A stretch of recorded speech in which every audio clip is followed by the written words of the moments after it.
great to have you. Thanks for coming in. Yeah, thank you. It's good to be here. Welcome. So I thought we could start by telling the audience a bit of an overview of your career to date and your role at HelloFresh. Yeah, sure. So, I mean, how far back do you want to go? So in terms of your software career, so when you first started in software engineering. Yeah, well, I had a very kind of, I guess, traditional path. So I graduated uni in sort of 2005, 2006. Yep. And I started at a company called Unisys.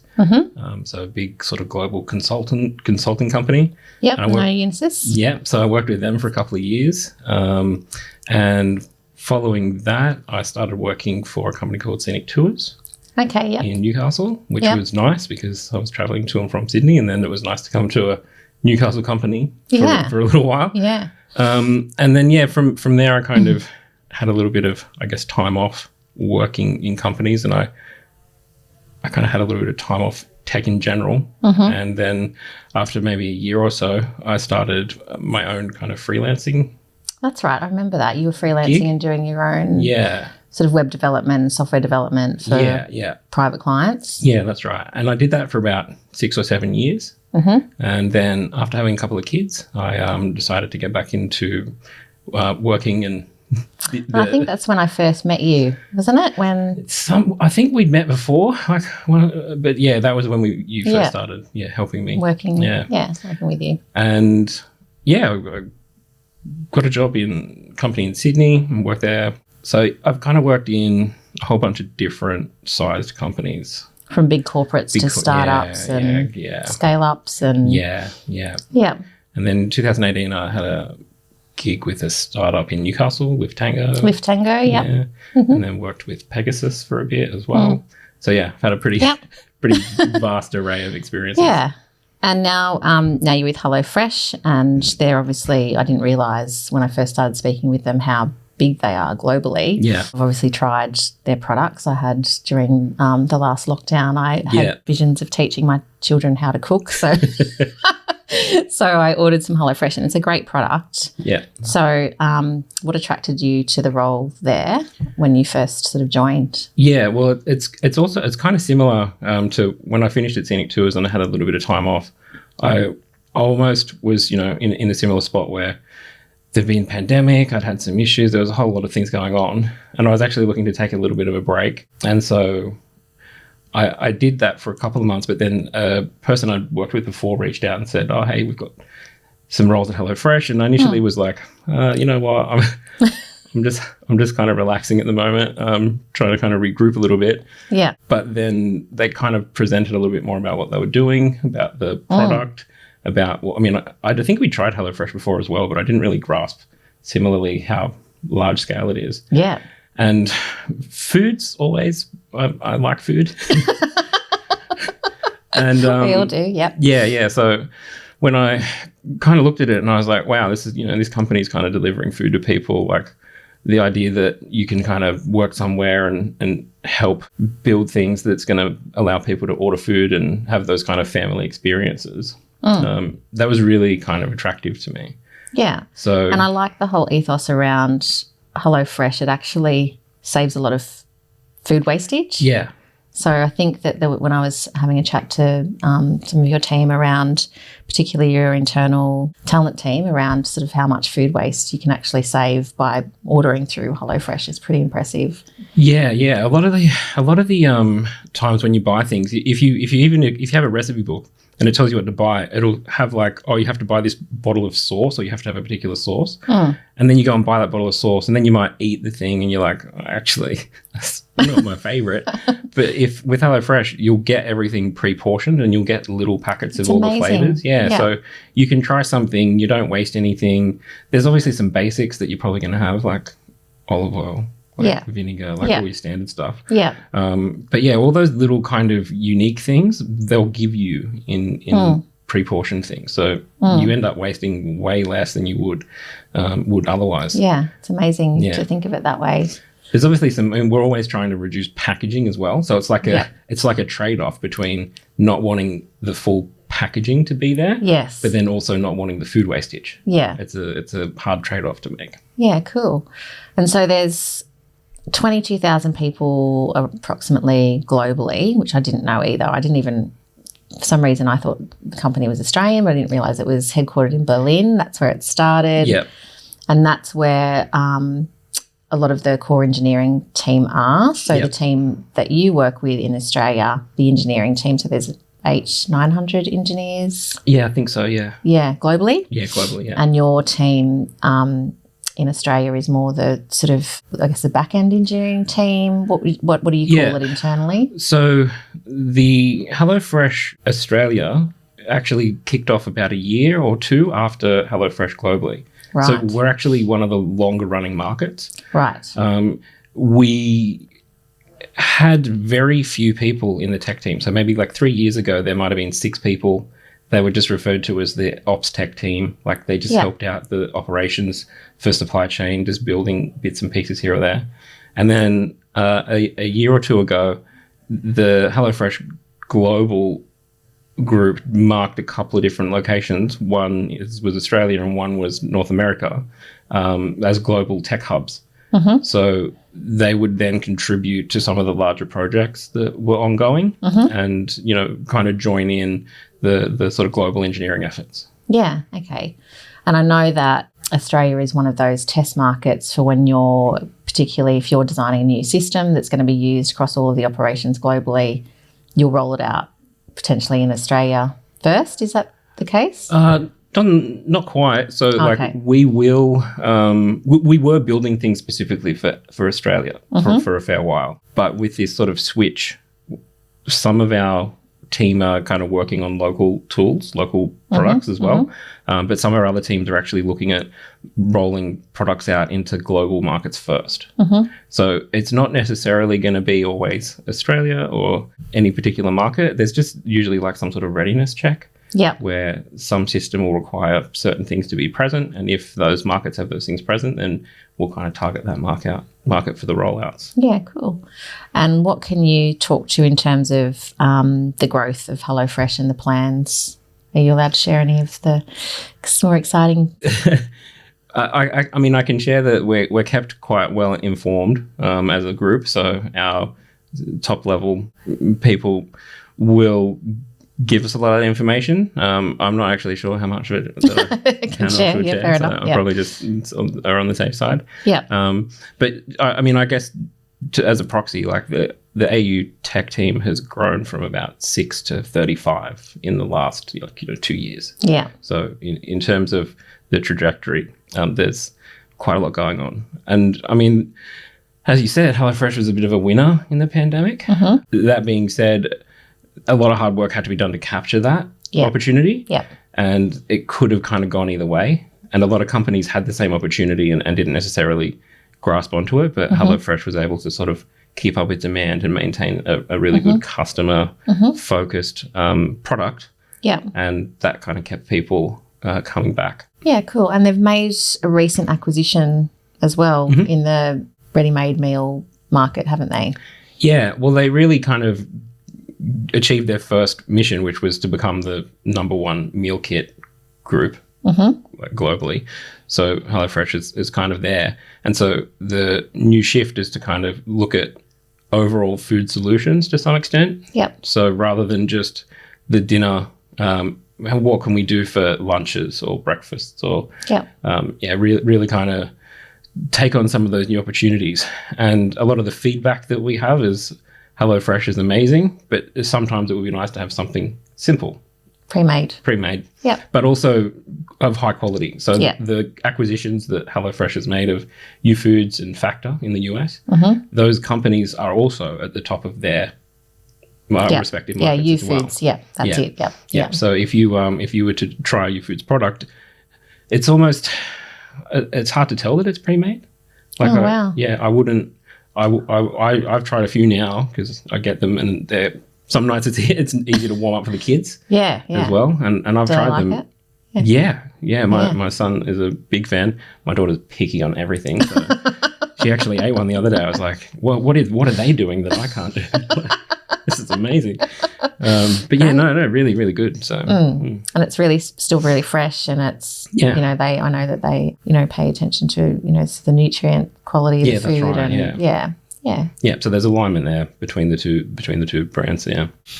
Okay, so we've covered the exciting things that are going on with the company and HelloFresh. So I'd like to talk about your career and why you chose a career in technology, particularly software development. What was that first thing that got you interested? So you're leaving school. Yeah. And why you made that choice? I guess it's really interesting. Like, I never actually made a choice to some extent.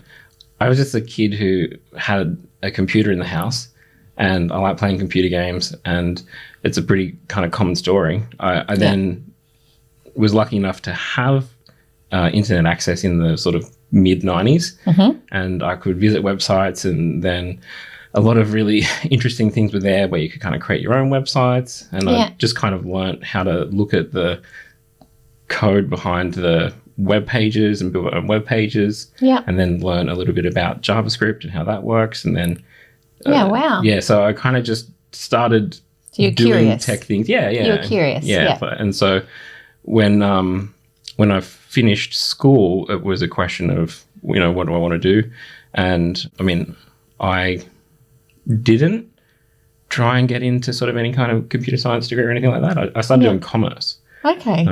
Wow. Yeah, because why? I didn't really think of it as a career. Like it wasn't really laid out like that back then. It wasn't a super just common pathway. But then after being at uni for a year, I switched over into like an IT degree. And then just took a software engineering focus. Because that interested me, and then sort of pursued that through, and then graduated in 2006. So in terms of the advice that you would give to students, so leaving school and young grads in terms of starting a career in technology, what would that be? I mean, I don't want to say do what I did, but I mean, after having kind of experience working with lots of different people as well, I would say the people who seem to most enjoy working in tech for a long period of time are the ones who are just generally interested in how stuff works. It's like, I think most people are capable of programming and figuring out how to write programs, but if you're one of those people who are super interested in like not just how something works, but why it works, you're probably going to go curious. Quite a long way.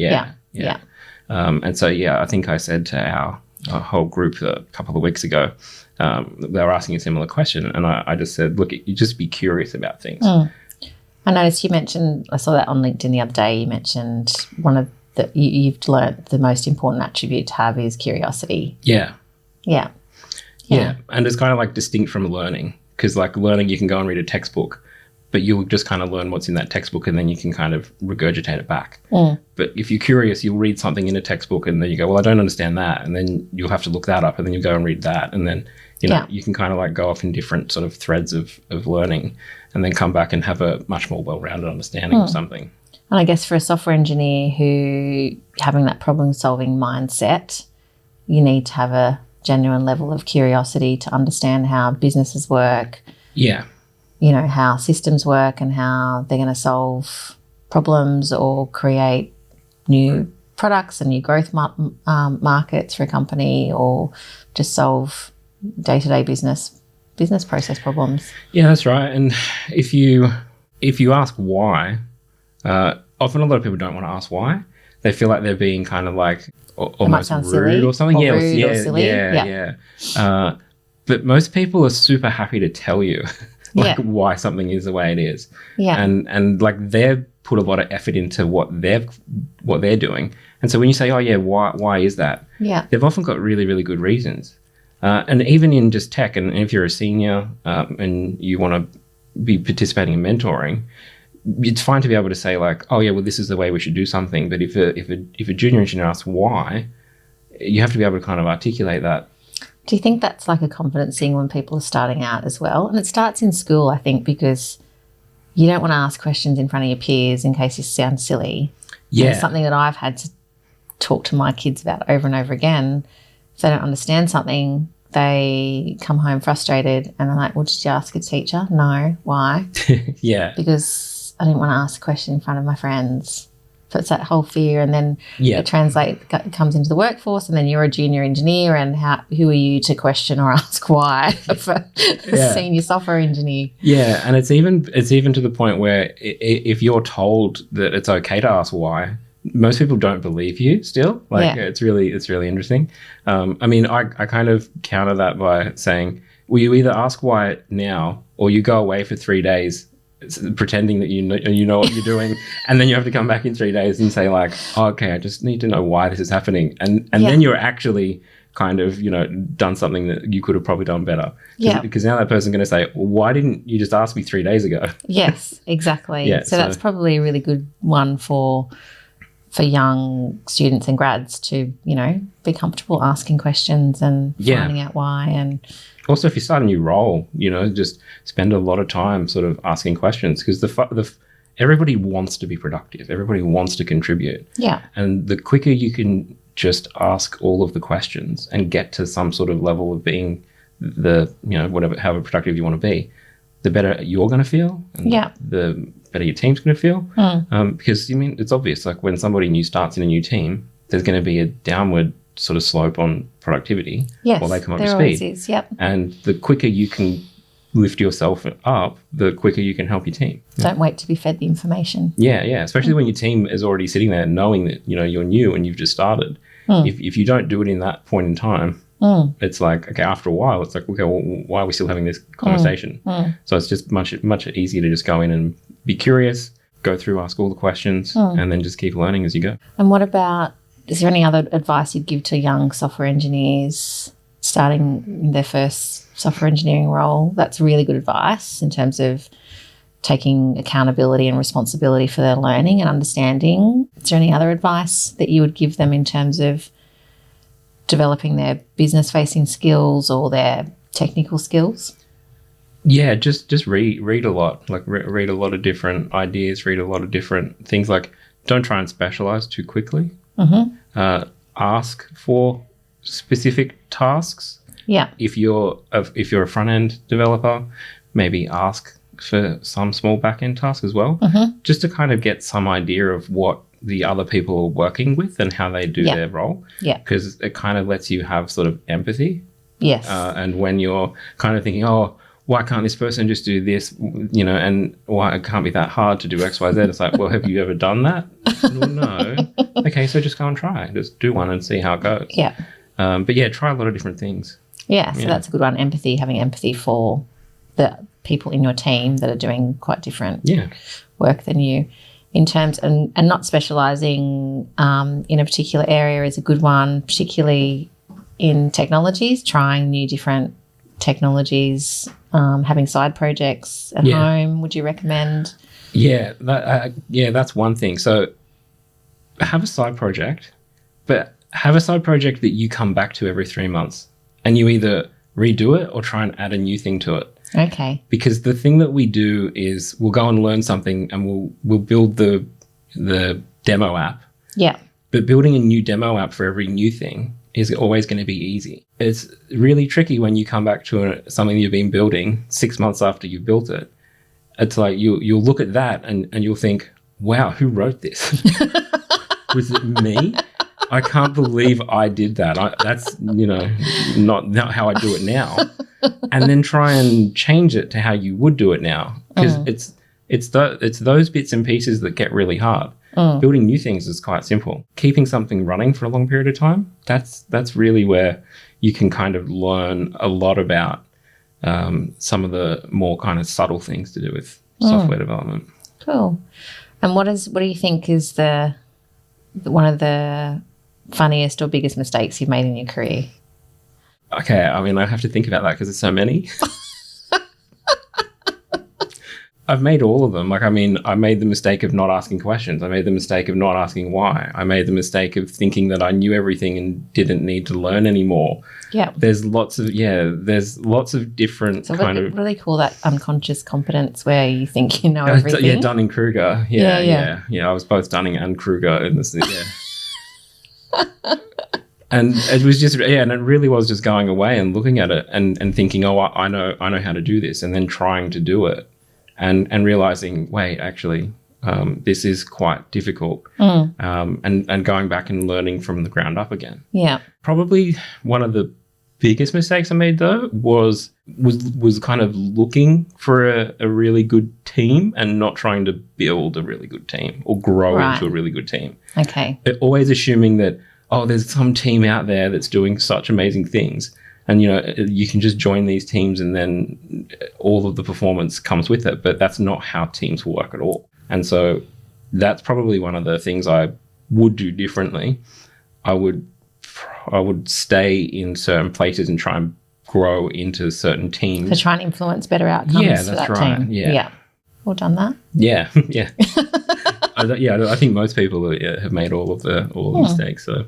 Yeah, good. Yeah. So you've been successful at growing a team at HelloFresh and you've recently been promoted yourself, was that a little while ago, into engineering manager? That was probably after like 3 months. So I started as a tech lead.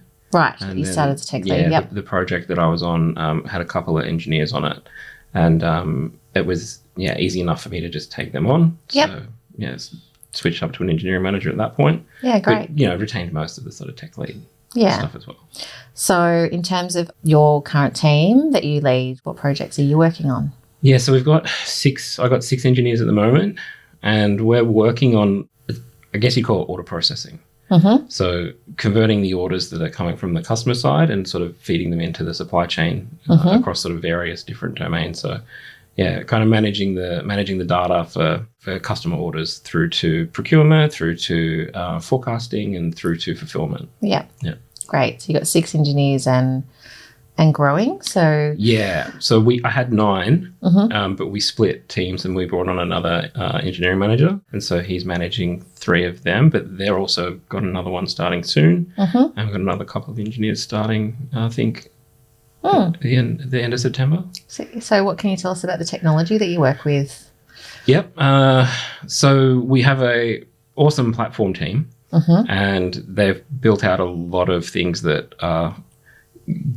basically make it easy for us to develop and deploy and build applications. So we're very heavily invested in Kubernetes and also now into Kafka. Okay.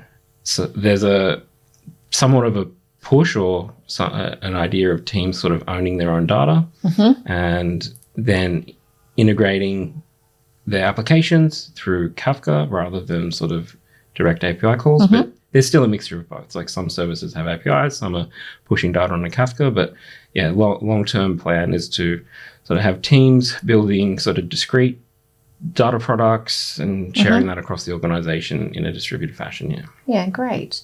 And so they're the core projects that you're working on at the moment. Is there anything exciting coming up in the horizon down the pipeline? Yeah, so there's for the Sydney team, there's new projects in procurement and new projects in forecasting.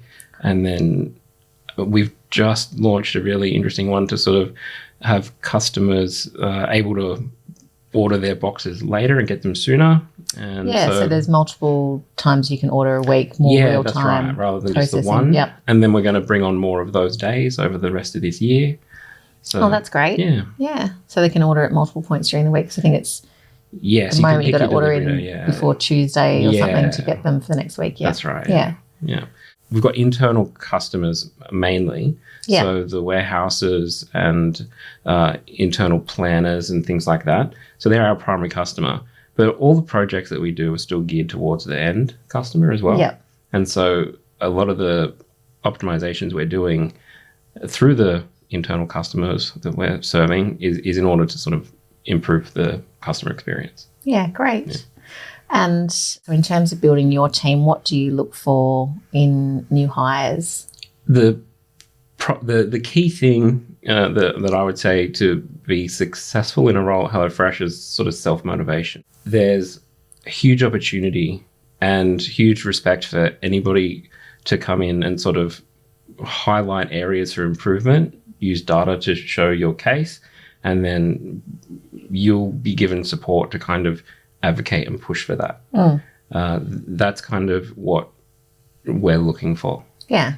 Great. So people that have that accountability and are self-motivated to achieve and help lift the team at the same time, we hire across the whole range of sort of developers. So we've got graduates, we've got juniors, seniors. And so obviously not everyone's going to have that experience and skill straight up, but you have the ability and people around you to grow that skill if that's something that you want to do. Yeah, good. Yeah. So what's sort of training and development opportunities are open to people that join HelloFresh? We have a standard for anybody who's been working with HelloFresh for, I think it's 6 months now, 6 to 12 months. We've got a $1,000 learning development budget to go towards courses, subscriptions to places or other learnings that you might want to undertake. We have weekly engineering meetings where we're sharing information. We have like book club sharing stuff that we have. One of our key DNA attributes is continued learning. Yeah. And so it's almost anything that you really want to do, you can talk to your manager about, say, hey, this is coming up. I want to look at this. We also have like management course seats that people can take and sit on just to get some experience and just to sort of understand things. There's a very, very high focus around learning and development. And you mentioned DNA attributes. Is that a framework at HelloFresh? Yeah, I mean, like a lot of them really just in the end are common sense. Like, people learn, people focus on the customer, people take like long-term focus on things. But it's really nice to have those things made explicit and promoted from the very top all the way through the organization. Yeah. That's probably something that I would say I've seen more at HelloFresh than other companies. Yeah. It's not like it's not just a kind of poster on the wall. Yes. It's actively used and spoken about, and in terms of the values of the company. Yeah, that's right. That's right. So it's always, are we doing this? Is what we're doing meeting our values? Yep. And that's a question that people often actually ask. Yep. Yeah. And is it serving the customer? Yeah, that's right. Yeah. At the end of the day. Yeah, great. So in terms of the core productivity tools and things that you use, can you talk about those? In Slack. Yeah. Just is it just Slack? Yeah. Is anything else? Lots of Slack. I mean, like we have a internal tech radar which covers a broad array of things. I mean, a company that size has to kind of settle on some tools though. So I mean, we use your standard Jira and bits and pieces, but also within teams, you're kind of free to choose whatever best suits the work you're doing. Yeah. So you can pick your process, you can pick your tools. Like, you just have to be able to communicate the information that's required at some level in some of the standard tools. Like, you put some stuff in Confluence, you put some stuff in Jira. But if you day to day, if your team wants to manage the work inside with some other tool, that's fine. You can do that. Yeah, good. Yeah. And so, can we talk about the culture and what it's like to work at HelloFresh, and what do you personally love about the organisation? Yeah, the thing I most enjoy is the amount of effort and time, consideration that every single person seems to put into their work. There's really no one who's, not driving towards the same goal. Yeah. And even though a lot of the things that we want to achieve, we're not necessarily 100% there, everyone kind of has the same end state in mind. So the organisation obviously does a really good job of communicating what the pathway is and how you need to execute. That's right. To contribute to that. Yeah. So some of the benefits of working for HelloFresh, you mentioned there's a L&D, so training budget for individuals that work there. What are some of the other benefits that HelloFresh provide their employees? Yeah, so I mean, obviously we want our employees to experience the product because that makes your life much easier when you're kind of writing your software to understand the customer's point of view. Yep. So everyone gets a 70% discount. Wow. On there. That would be a huge, significant saving on grocery bills, especially how groceries are just going through the roof. That would be So massive. I think I get like 5 meals for our family of 4 for about $35 that is a week. Just it's pretty good. That's pretty good, isn't it? How much money would that save? Yes, it's huge. Yeah, fantastic. So there's that aspect. Then there's also this. Yeah, we have like cultural days where you can have different events and things like that. We just had one recently. It was a a winter ski party, I think it was. Winter ski party? Yeah, cool. Yeah, so people don the outfits and go and do those. I think I saw those on LinkedIn. Yeah, it looked funny. It looked fun. Yeah. Yeah. And there's also one of the other awesome ones is HelloFresh Days. So on top of your annual leave, every year for the first 5 years, you'll get an extra 2 days of leave. Yeah, great. So at the end of 5 years, you'll have 30 days annual leave per year. So oh, wow. That's huge. That's significant. That's great for everyone, particularly people that have got families and kids in school. And yeah, fantastic. Yeah, so they're really kind of like the focus is we want people to come and have a career. Right? We want people to stay and learn the business. It's a complex business. And so to lose people is a high cost. Yeah. And so the more people are kind of encouraged to stay, the better it is for everybody. And then it's easier for new people to start. I think we've got 3 people the other day who've actually been on the tech team for the last 3 years. Yeah. And the amount of information they have about HelloFresh is just quite impressive, to be honest. And so pairing up one of them with somebody who's newly joined in tech, the knowledge sharing that they have is so they get huge. buddied up. Yeah. Yeah. That's really great for a young person joining. Yeah. Yeah. And it's so you've got offices in Sydney. What are the offices like? It's nice. Like it's a small sort of campus in Chippendale, a few different buildings. They've got like 3 levels of one building, and then they've got a new kitchen area, and because they've got test kitchens, so they're cooking. So I guess another benefit is every day. So the people who are cooking in the test kitchen, they'll pop lunches that they've made into the fridge. If you're quick, you'll get one. So there's fun things like that. Yeah, very good. So thanks for sharing information about what it's like to work at HelloFresh. How about you and what you like to do in your spare time? What do you get up to? Yeah, spare time for me. Spend as much of it with my family as possible. I know you've got a young family, kids in school. Hanging out with my kids, doing fun stuff with them. And you live sort of, is it South Lake Macquarie-ish area? Yeah. So you head down to the Sydney office when you can? Yeah, so I go in like 1 to 2 days a week. Yeah. Depending on sort of train schedules and things like that. Yeah. Yeah, so they've got a pretty flexible policy. We try and have a team in the office 1 day a week together. Yep. Just so that they can get that face-to-face time, which is nice. Yeah. Do you do any tinkering and building stuff in your spare time? What do you get into? I read a lot. Yeah. I read a lot of books. I listen to podcasts. What podcast do you listen to? A lot of Lex Friedman at the moment. Lex Friedman? Yeah. Who's that? He's like a former AI researcher. I think he still does a lot of things like that. But yeah, he interviews really a wide variety of people. But yeah. He has that kind of... So you got an interest in AI? I mean, yes, very like high level. Yeah, I mean, I find it all interesting, yeah. Yeah, very good. Yeah. And what books do you read? The tech books I read, just a lot of them. But also, philosophy books. Yeah, things like that. Yeah, cool. Yeah. It'd be good to also understand, is there any sort of mentors that you've had during your career that you've really stayed in touch with, or are you sort of keen on doing that for more junior people coming through the ranks? Yeah. Who was your biggest influence during your career, do you think? I probably haven't had one specific person. I've kind of been able to take something from sort of everyone I've worked with, even sort of senior and junior people. And even now, I find I learn a lot mentoring.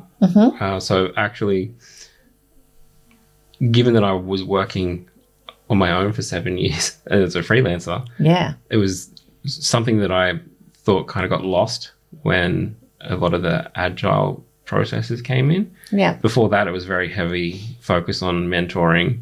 You get mentored, you grow, you had someone there. But we flattened out a lot of the structures. Yeah. And while that's super positive, I think we lost a lot of that sort of mentoring aspect of it. HelloFresh has a mentoring program, and I've participated in that, both as a mentee and a mentor. And that's been really, really fun. But yeah, there's no one specific person. Yeah, I mean, I've watched a lot of YouTube videos of talks given by certain people. Yeah, wide variety of people there. So yeah, just trying to take as much as I can from different people across the board. Yeah, awesome. Well, it's been very interesting having a chat about your career journey and HelloFresh, and it sounds like such a great company to work for. I know I've had really good experiences with your internal team as well. They got really high energy and just really nice people and really passionate about brand, which is great. So it's good to catch up with you again, as always, Yeah, you and too. have a couple of laughs. And yeah, thank you. Yeah, thanks for having me on. No worries.